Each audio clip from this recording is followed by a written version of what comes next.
Hi friends, আজকে দেখাবো তোমাদের ডিমের ঝোল।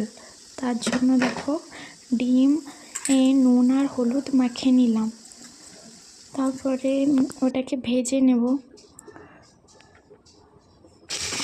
এখন ফুলকপিটা আমি ডিমের ঝোলে ফুলকপিও দেবো, তার জন্য ফুলকপিটা ভেজে নিচ্ছি নুন আর হলুদ দিয়ে।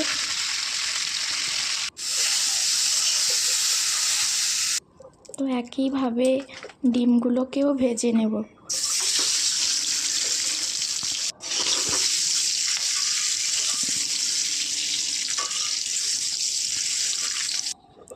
ভেজে নেওয়ার পরে তারপর কড়াইতে তেল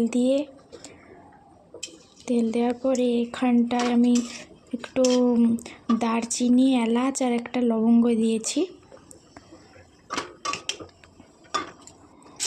তারপরে লঙ্কা বাটাটা দিলাম। দেওয়ার পরে দেব রসুন একটু থেঁতে দিলাম। তারপরে দেব পেঁয়াজ বাটা।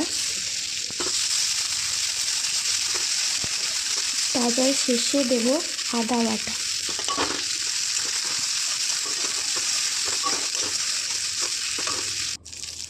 তারপরে হলুদ দেব আর লবণ দেব।